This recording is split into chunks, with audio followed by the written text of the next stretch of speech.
What's up, guys? George Kamel here, and today we're talking about America's favorite fruit-based tech company, Apple. And as you can tell, I'm a fan. I got pretty much everything they own, every dongle they can throw at me. I'm buying it, okay?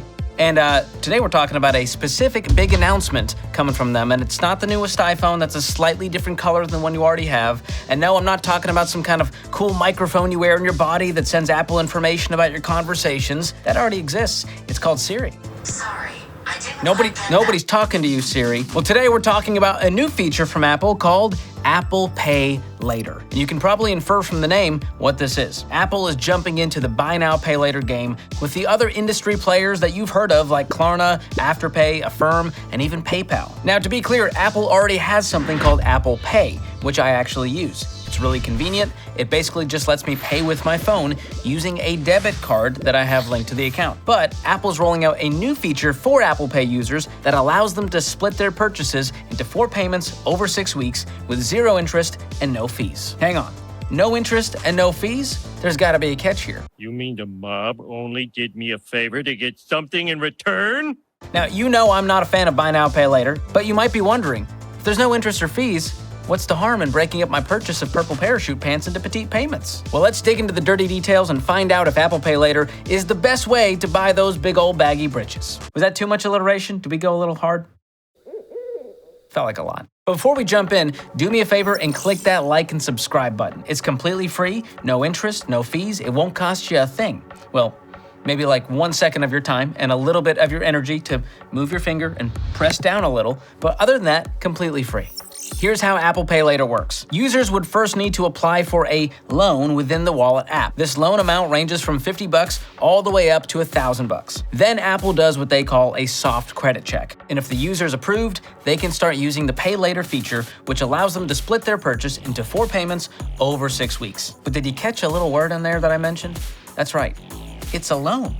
It's a trap! And it's so easy, it's scary. This is called frictionless spending, convenient payment options, and this causes some bad things down the road. That means you could literally take out a loan to pay for those marshmallow mateys, or those far out fruities, or those Cocoa Puffs. And 42 days later, you're still paying for Cocoa Puffs. And that, my friend, is cuckoo. Yahoo! I'm cuckoo for Cocoa Puffs! And by the way, just because Apple isn't charging you fees doesn't mean that you won't be paying any. Have you ever heard of a thing called overdraft? Yeah, that applies here. You see, Apple's genius. Their pay later purchases have to be made with a linked debit card. You can't do this with a credit card. So when all those payments hit on all those different days and that money's not sitting in your checking account, you get hit with a non-sufficient funds fee. See, these fees accounted for over $15 billion in revenue for banks in 2019. But here's the genius of Apple. They get to wash their hands of this and remain the good guys. They're the good cops here, and the banks get to be the bad cop because they're the ones who will charge you those overdraft fees. Apple's vice president of Apple Pay and Apple Wallet, Jennifer Bailey, said, "Apple Pay Later was designed with our users' financial health in mind."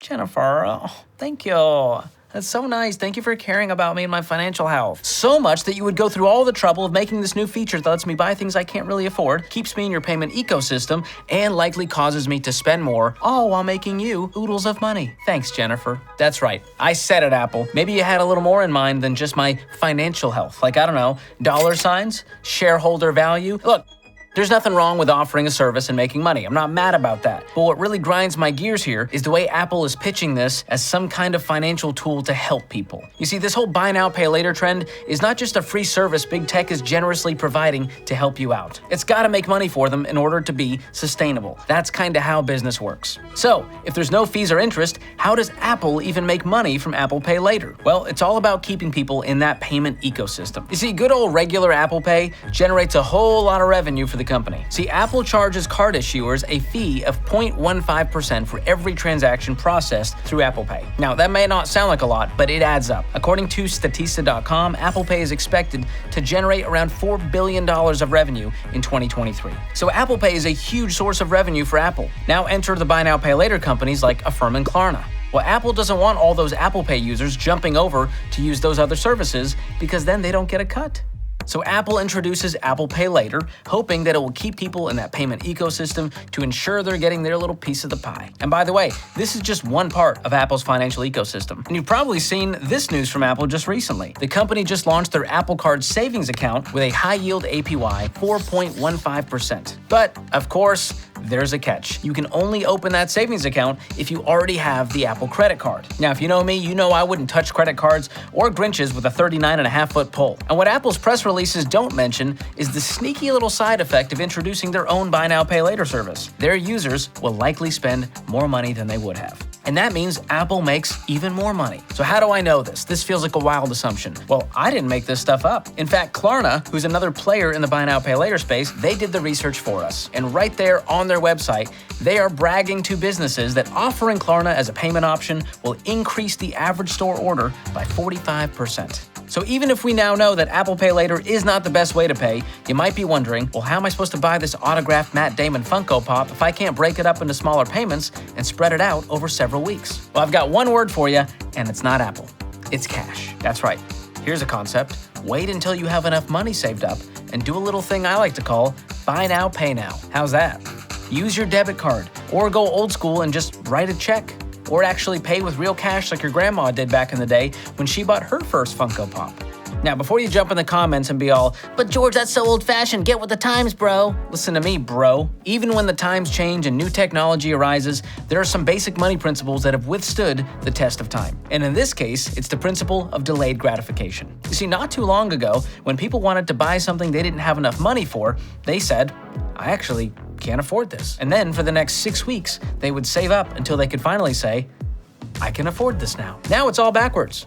Now people say, "I can afford this now." And then for the next 6 weeks, they say, "Turns out I actually can't afford this," as money leaves their bank account faster than Zayn left One Direction. Basically, by saving up and paying cash, you'll experience a little bit of pain on the front end instead of a whole lot of pain on the back end. And if that's you right now with a pile of debt, pay it off. I will drop a link below to show you the plan that I used to get out of debt 10 years ago. Now, if your pain in the back end is physical, they got creams for that. Not gonna drop a link, but Google it. No, I don't think I will. So even though Apple Pay Later might seem harmless at first, with no interest and no fees and all of this slick marketing, you gotta remember that any Buy Now, Pay Later service will cause you to spend more, up to 45% more, and it can come back to bite you even without those interest and fees. And think about this, Apple is a huge tech company. They know what they're doing. They wouldn't offer this if they weren't expecting it to be profitable. And how are they making profit? From you. So look, times are tough for a lot of people. And if you're in a spot where money's been so tight that you've resorted to these Buy Now, Pay Later schemes and apps and services, there's no shame here, but you gotta stop. You gotta stop borrowing money. That's what this is. It's debt by another name. Get rid of those pesky little loans and get on a budget and save for things in cash with intentionality instead of impulse. The sooner you do, the sooner you can stop living paycheck to paycheck and finally get a little margin in your life. And you will be so glad that you did. The budgeting app that I love to use is called EveryDollar. It's free, and I'll drop a link below if you want to get started. Hope you guys found this video helpful. Don't forget to like and subscribe to get more stuff like this, and be sure to share it with your friends, especially Becky, because you know she used Afterpay for that 400-ounce Stanley tumbler because they just released the new orchid color, and it's just so spring. We love it. Thank you guys for watching. We'll see you next time.